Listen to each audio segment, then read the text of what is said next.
The Ragnarok fan base is mad. Heated, you could say. This is for two reasons. The first is due to many thinking round 10 Okita Tsuji vs Susanoo has been lasting too long. And the second, fight 1 of the new spin-off manga, The Apocalypse of the Gods, Ra vs Kokulin, has officially ended, with the outcome being very concerning and annoying for many. That's right, after 4 chapters we have a winner, and the way it was done revealed probably the most overpowered attack in all of Ragnarok, at least in the top 3. Spoilers, welcome to the channel, let's get into it. So the fight as a whole lasted 15 minutes, and as many of you know, the majority of that fight was Ra absolutely destroying Kokulin, giving him the biggest beating we've ever seen in Ragnarok. So the result is the Irish boy won with a single attack, claiming victory in 5 seconds. That's right,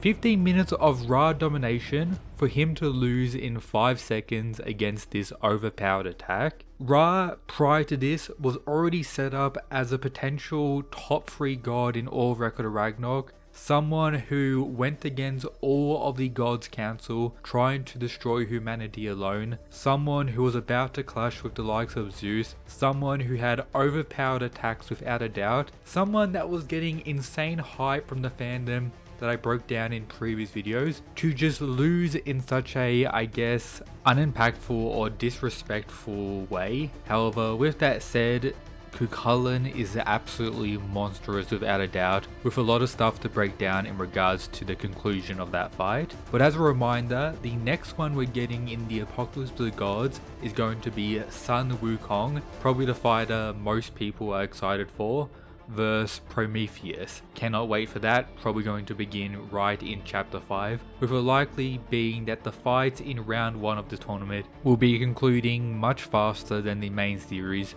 due to the prior setup of this tournament potentially having a fighter entered to the main series unless Zeus is just the one to defeat them. But to get that fully revealed, we technically would have to conclude the side manga tournament before the final round of the main series. However, who knows, anything can really happen at this point. But now, let's go over how Kokulin was able to slay the monstrous Ra, someone who's already breaking everyone's belief on who the top 10 strongest was in Ragnarok.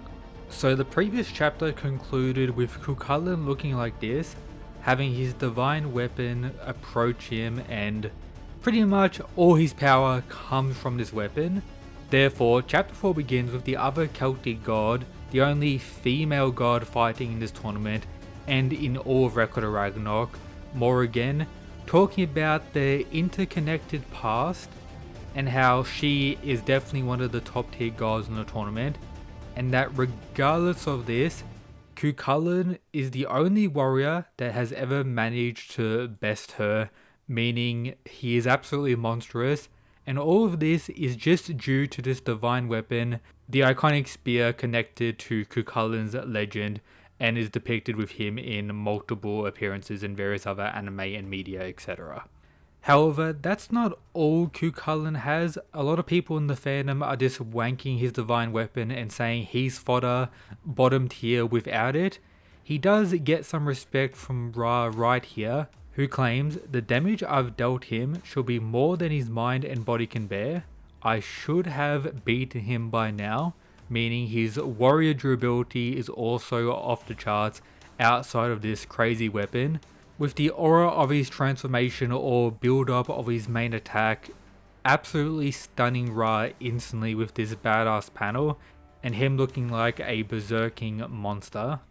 Something that had instantly given him the victory, confirmed by the narrator, who says, once he released his divine power, after that it was an exchange that lasted less than 5 seconds, resulting in the winner to be decided, throwing his weapon that has everyone stunned, including Wukong, who is likely to be his next opponent if he does win his fight, which is probably in everyone's prediction.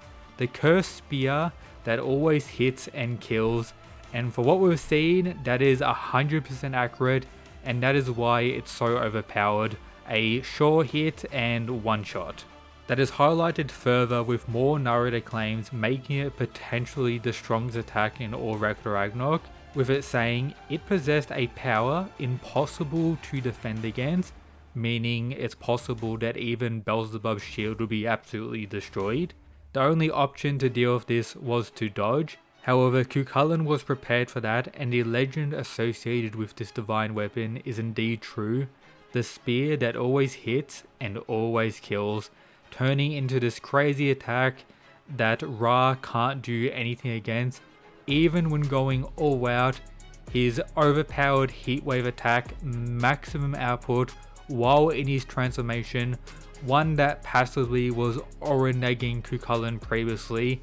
Full output, full power is absolutely nothing compared to this spear, one-shotting him without any trouble at all and giving him that victory in, as is claimed here, under 5 seconds. Therefore, this could mean Cuchulainn is kinda a one-trick pony. Outside of this single attack and the use of his divine weapon, he's kinda fodder. Yes, he has impressive durability, but he's not all that. However, the insanity and overpowered nature of this single attack does make him a top tier without a doubt. However, this also brings us back to a key issue and the topic of today's video, the fandom being mad. The main reason for this, and something I'm fairly disappointed with, is how this side manga, Ragnarok, the Apocalypse of the Gods, was set up in a way that was already implying Cuchulainn was the main character, with the artist making an emphasis to point him out in various promotional material, putting him at the front of the cover and spending a lot of time in chapter 1 building him up. However, for the following chapters with Ra absolutely dominating him, people were of the belief that maybe Ra would win and that was just bait at the start. Something I would prefer to remove anyone thinking or arguing there's a protagonist with some type of bias. Something I enjoy in Ragnarok where no one has an innate bias when it comes to the fights, as there is no true protagonist, at least when looking at the fighters in the series. You could argue Brynhilde is, however she's not a fighter, so it doesn't really matter to the same extent. If Cuchulainn is the protagonist of this side manga, that will result in many issues. However, another reason a lot of people are pissed is due to the disrespect Ra faced as the supreme god representing the Egyptian pantheon, one that hasn't really had any shine in the main series. Yes, we've had Anubis revealed, but he's yet to have his actual fight in the series. I do think it's going to be the next one in round 11, where we're definitely going to learn more about the Egyptian pantheon outside of what was revealed here for Ra and the other ones we got revealed, which was very cool, and I hope they do appear in the main series.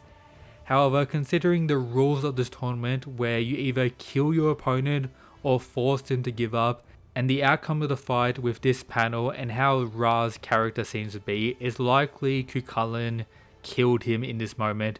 However, we'll know for sure in next month's chapter, with this side manga being monthly like the main series, which I do quite enjoy. Therefore, in short, I find that Cuchulainn winning was the main predictable outcome, the unfortunate outcome.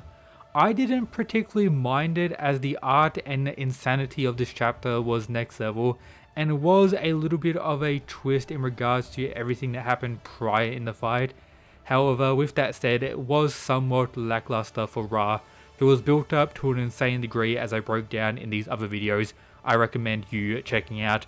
Alongside becoming a member to vote on this poll, you Ragnarok Mad Lads are slacking right now, losing against the Bucky fans, but of course, shout out to these Mad Lads.